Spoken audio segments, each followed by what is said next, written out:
الحمد لله وكفى وسلام على عباده الذين اصطفى أما بعد فأعوذ بالله من الشيطان الرجيم بسم الله الرحمن الرحيم يا أيها الذين آمنوا كتب عليكم الصيام كما كتب على الذين من قبلكم لعلكم تتقون صدق اللہ العظیم۔ محترم دوست اور بزرگوں، اللہ تعالیٰ نے اپنے بندوں کو اپنا قرب دینے کے لیے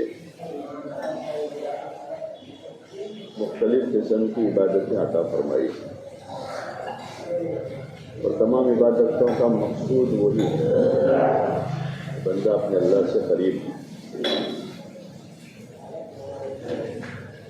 نماز، روزہ، زکوٰۃ کا بھی وہی مقصود ہے، مال کی محبت کم ہو، اللہ کی محبت غالب۔ آج اللہ کے نام پر مال دیتا ہے،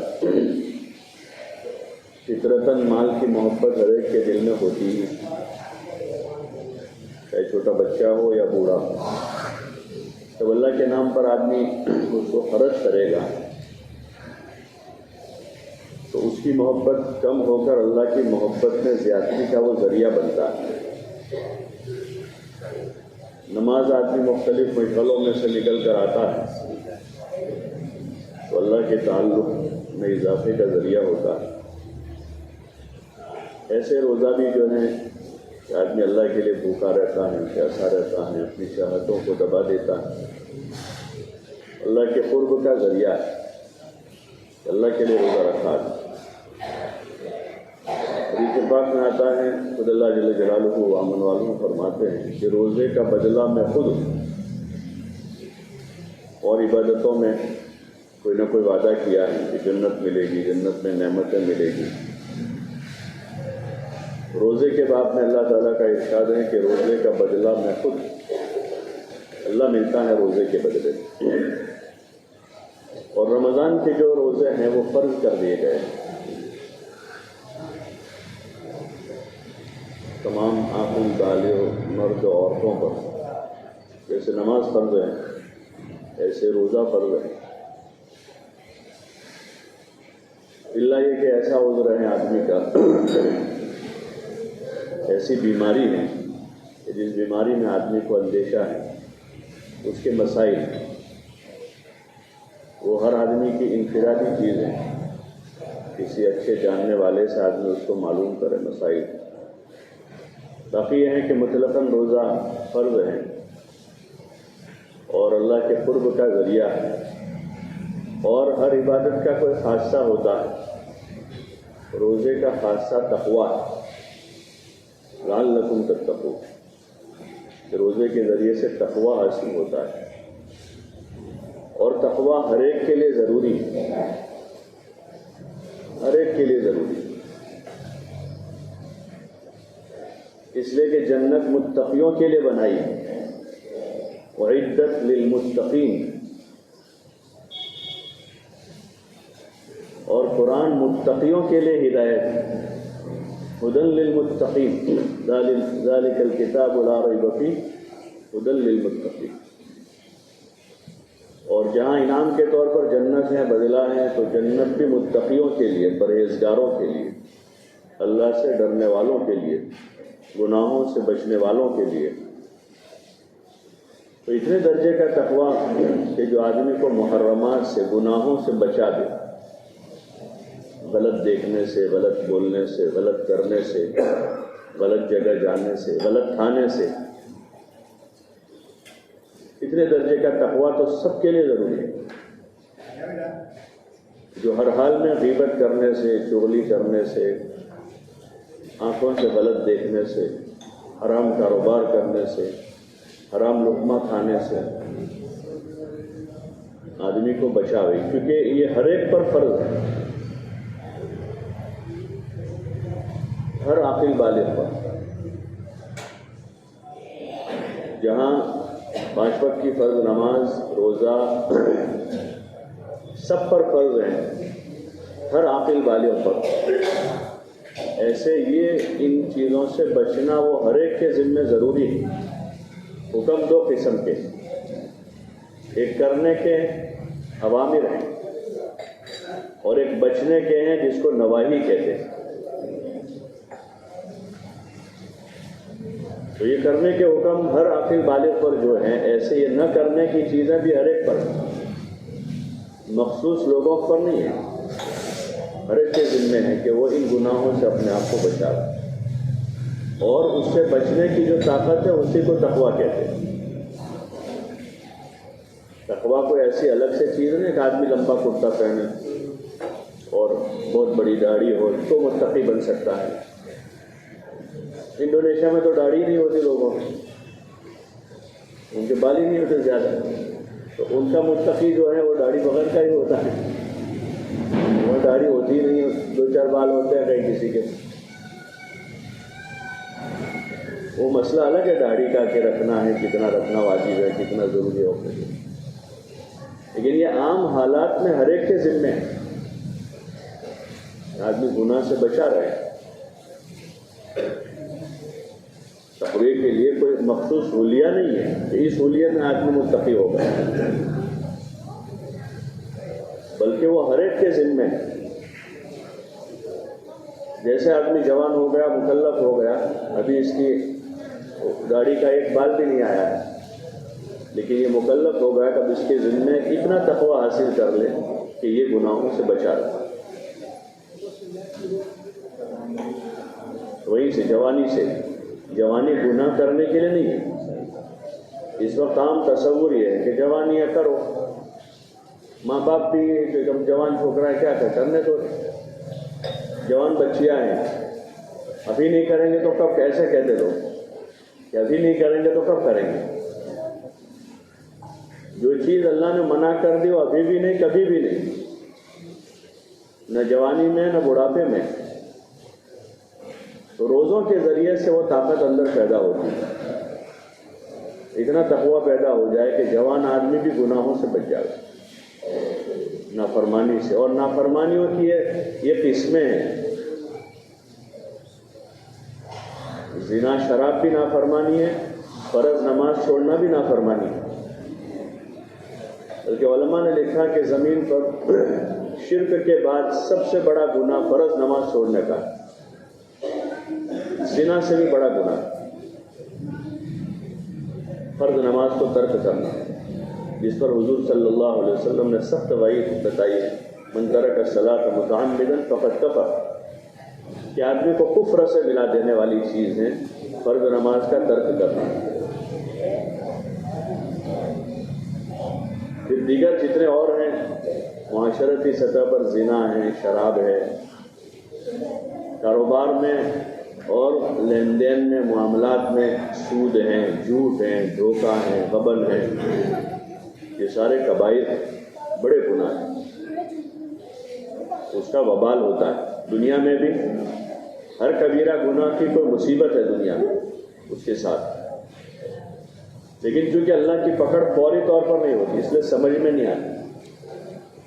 ڈھیل ہوتی اللہ کی طرف، فوراً پکڑ نہیں آتی، ڈھیل ملتی کہ توبہ کر لے، رجوع کر لے، اپنا معاملہ آدمی صاف کر لے، لیکن جب بندہ نہیں کرتا تو پھر اس کی پکڑ آتی ہے، آدمی اس کی وجوہات اور تلاش کرتا ہے اپنے حساب سے، حالانکہ اصل وجہ دوسری ہوتی ہے۔ کسی کو پھوڑے نکلتے رہتے ہیں، لوکل ڈاکٹر دیکھتا ہے، ڈریسنگ کر دیتا ہے، دوبارہ نکلا، پھر نکلا ہے، پھر ڈریسنگ کر دیا، گولیاں دی، دب گیا، لیکن وہ دبا نہیں، ابھی چھپا ہوا ہے، پھر کہیں نکلتا ہے۔ پھر آدمی سوچتا ہے بھائی 3 مہینے ہو گئے، یہ بہت علاج کیا ہے، پھر بڑے ڈاکٹر کو دکھاؤ، تو بڑے ڈاکٹر کو دکھایا، انہوں نے بلڈ ٹیسٹ کروایا تو پتہ چلا کہ یہ کوئی خون میں بیماری ہے جس کی وجہ سے ہوتا ہے، اصل وہ وجہ نہیں ہے، تو علاج ادھر ہے۔ ایسے بہت سارے حالات آدمی پر آتے ہیں، فوراً نہیں آتے، آدمی کوئی کام ایسا غلط ہے فوراً نہیں، پکڑ اللہ کے وہاں ڈھیل ہے، چھوٹ دیتا ہے، کفر کرنے والوں کو 70-80 سال تک دیتا ہے، موت کے جھپکے پر پکڑتا ہے، فرعون کو کتنی لمبی چھوٹ ملی، تو ایسے یہ ڈھیل ملتی ہے اور پھر پکڑ آتی ہے۔ تو یہ مواقع ہوتے اللہ کی طرف سے سال بھر میں، اس میں سب سے بڑا موقع رمضان، سب سے بڑا موقع ہے کہ جس میں آدمی اپنی پچھلی زندگی کو پاک کرے، صاف کرے،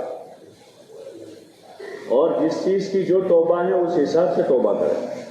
ہر چیز کی توبہ یا اللہ معاف کر دے یہ نہیں ہے، ہر چیز کی توبہ، اس پر ہر چیز کا صفائی نہیں ہو جائے گی۔ جو گناہ اللہ سے متعلق ہے اس میں بھی، جیسے روزہ، نماز، زکوٰۃ کی قضا ہے، قضا کرنے کے بعد آدمی کہا کہ اللہ اب تک بھول ہو گئی تھی، میں نے قضا کر لی ہے، اب آئندہ ایسا نہیں کروں گا، مجھے معاف کر دے، تو یہ صفائی ہوئی۔ ایسے بندوں سے متعلق ہیں جو معاملات آدمی کے لوگوں کے ساتھ، چاہے وہ مالی معاملات ہو، جاہی معاملات، ایک تو مالی لیوڑ دیوڑ بھی اس میں آدمی کی کمی کوتاہی ہوئی، اور ایک یہ ہے کہ روز مرہ کی زندگی میں ایک ساتھ رہتے ہیں، کوئی بات کسی کو ہماری بری لگ گئی، یا جان بوجھ کر ہم نے کوئی بات کہہ دی، یا غیبت کر لی کسی، یا دل میں کینہ پیدا کر لیا کسی مسلمان کے لیے، ماں باپ کی نافرمانی کر دی آدمی نے، قطع تعلقی کر رکھی ہے، اس قسم کے گناہ، اور یہ بڑے بڑے گناہ ہیں، مہلک امراض ہیں، کینسر جیسے کینسر کو کیا بڑا موذی مرض ہے، مہلک مرض، ایسے یہ گناہ ہیں، قطع تعلقی کرنا، رشتے ناطے توڑنا، کینہ پالنا، حسد کرنا، اس قسم کے جو گناہ ہیں، ماں باپ کی نافرمانی کرنا بہت بڑا گناہ ہے، ماں باپ کی نافرمانی کرنا، بڑے حق ہیں ماں باپ کے بڑے حق ہیں، ان کی بزرگی منسوس ہے۔ حضرت حکیم الامت رحمۃ اللہ لکھتے ہیں کہ اور لوگوں کی بزرگی تو ابھی یعنی طے ہوگی کہ ہیں کہ نہیں ہے، لیکن اولاد کے لیے ماں باپ کی بزرگی منسوس ہے، اللہ نے حکم دیا ہے وَبِالْوَالِدَيْنِ إِحْسَانًا، کہ ماں باپ کے ساتھ آدمی اچھا سلوک کرے، اس میں کمی ہوئی ہے۔ تو یہ سب قسم کی چیزیں ہیں جس کے لیے تقویٰ درکار ہے، کہ تقویٰ ہوگا تو پھر آدمی بڑی چیزوں سے بچ جائے گا۔ پھر اس کے بعد اب آدمی مشتبہات، اس کا تقویٰ ہے کہ اب مشتبہ چیز سے بھی آدمی بچتا ہے، کہ بھئی حلال حرام واضح نہیں، مشتبہ یہ اور اوپر کا درجہ ہے، اس سے اوپر کا درجہ ہے، اور یہ کوئی چیز مشکل نہیں۔ اس وقت تقوی کا نام آتا ہے تو آدمی سمجھتا ہے کوئی بہت بڑا بزرگ آدمی وہ تقوی اختیار کر سکتا ہے، حالانکہ تقوی تو سب پر ضروری ہے، اتنا کہ جو گناہوں سے بچا دے، زنا سے، شراب سے، چوری سے، جھوٹ سے، غبن سے، نماز چھوڑنے سے، ماں باپ کی نافرمانی کرنے سے، پڑوسیوں کے ساتھ بدسلوکی کرنے سے، رشتہ ناطہ توڑنے سے، اتنا تقوی تو سب کے لیے ضروری ہے زندگی گزارنے کے۔ روزوں میں اس کی خاصیت ہے، تو آگے سے ہمیں تیاری کرنی چاہیے اس کی۔ حضور علیہ السلام رمضان کی تیاری کرتے تھے آگے سے، حضرت عائشہ رضی اللہ عنہ فرماتے کہ شعبان میں کثرت سے روزے رکھتے تھے، رمضان کی تیاری کرتے تھے، اور پھر رمضان میں روزوں سے، تلاوت سے، ذکر سے، تراویح کے ذریعے سے قرب حاصل کرتے تھے۔ یعنی آپ صلی اللہ علیہ وسلم، آپ متقی ہیں، متقیوں کے امام ہیں، آپ فرما رہے خود انا اتقاکم، کہ میں تم سب میں سب سے زیادہ تقوی والا ہوں۔ تو آپ رمضان کی تیاریاں کر رہے ہیں، اور رمضان کی تیاری اس رخ سے، کپڑوں کی، جوتوں کی، وہ سال بھر ملتا ہے سر۔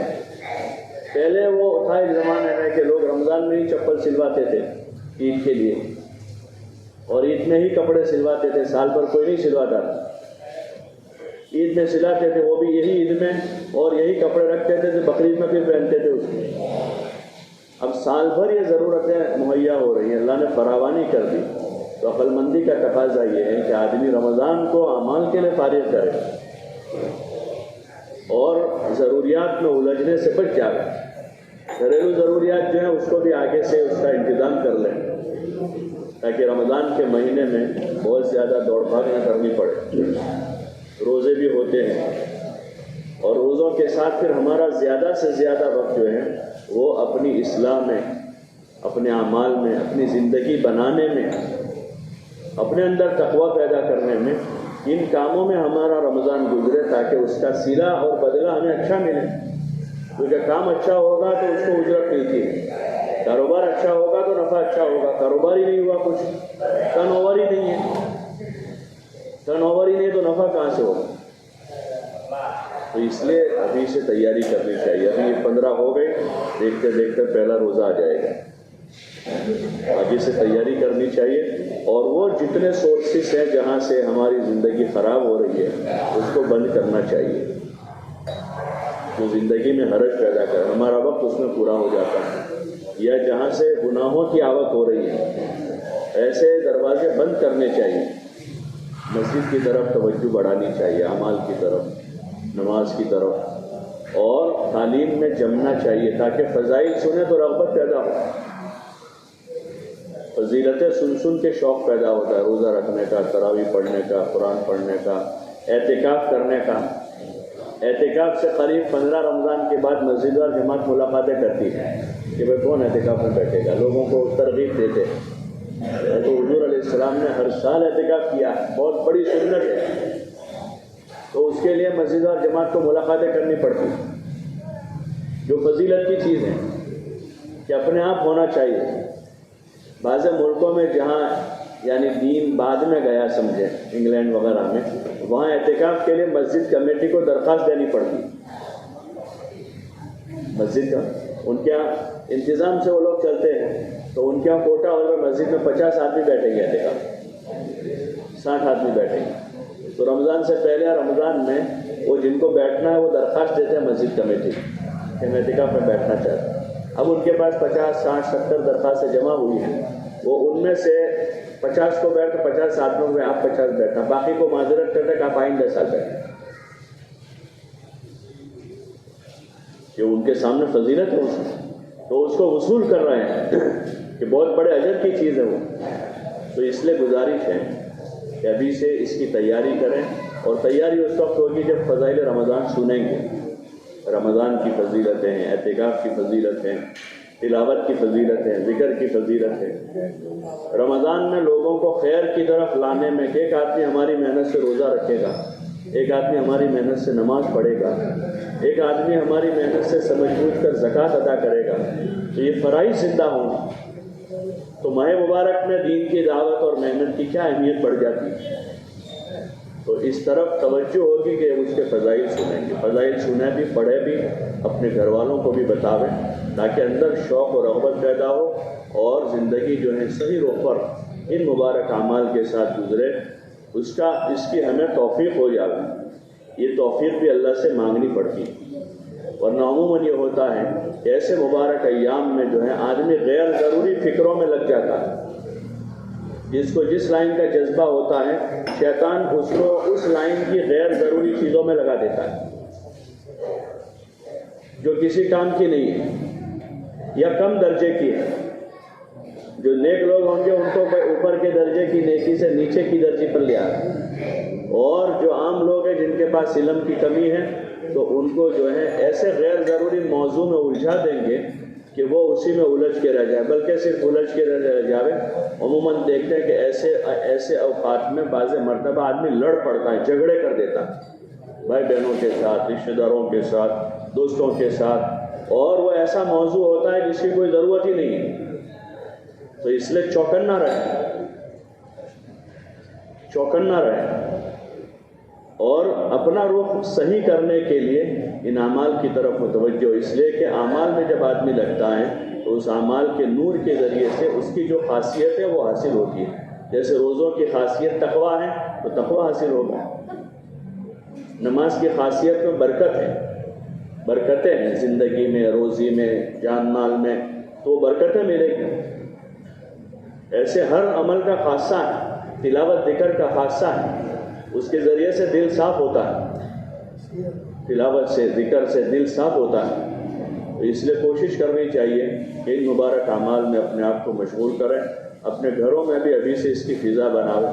فضائل کی تعلیم اپنے بچوں میں، بیوی کو، بچوں کو لے کر بیٹھ کر تعلیم کر کے ان کا جذبہ بناوے، ان کا شوق بناوے. اور ان اعمال کے ساتھ جس قسم کے گناہ ہو رہے ہیں یا لایانی ہو رہی ہے تو اس سے خود بھی بچنے کی کوشش کریں، اپنے گھر والوں کو بھی اس سے بچانے کی کوشش کریں۔ اللہ تعالیٰ عمل کی توفیق عطا فرمائے۔